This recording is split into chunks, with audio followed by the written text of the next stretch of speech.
আজ আমরা দেখব রেশন কার্ডে ই-কেওয়াইসি কীভাবে করতে হয়। প্রথমে রেশন কার্ডের অফিসিয়াল ওয়েবসাইট,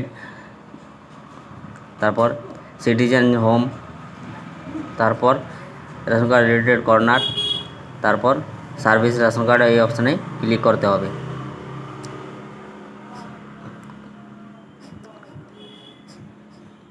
এখান থেকে রেশন কার্ডের বিভিন্ন কাজ করা হয় এবং আমরা যেহেতু কেওয়াইসি করতে চাইছি তার জন্য এখানে ই-কেওয়াইসি অপশানটাতে ক্লিক করে নেব।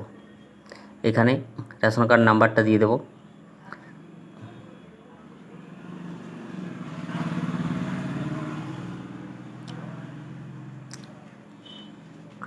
তারপর সার্চ অপশানে ক্লিক করে এখানে বক্সের টিক মার্ক দিয়ে তারপর সেন্ড ওটিপি অপশানে ক্লিক করে নেব।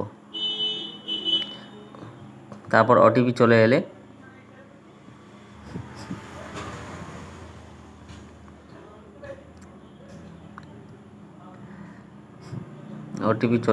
এখানে ওটিপিটা দিয়ে দেবো। ওটিপি আসতে একটু লেটও হতে পারে। তারপর সাবমিট অপশানে ক্লিক করে এখানে আধারের পুরো ডাটা এখানে শো করবে। তারপর ভেরিফাই অ্যান্ড সাবমিট এই অপশানটাতে ক্লিক করে নেব। তারপর ওকে করলেই আপনাদের ই-কেওয়াইসি সাকসেসফুল হয়ে যাবে। এবং যদি মোবাইল নাম্বার লিঙ্ক করতে চাও তাহলে ক্লিক হার অপশানে ক্লিক করে মোবাইল নাম্বার লিঙ্ক করতে পারো, কিংবা এক্সিট অপশানে ক্লিক করে এখান থেকে বেরিয়ে আসতে পারো। Thank you.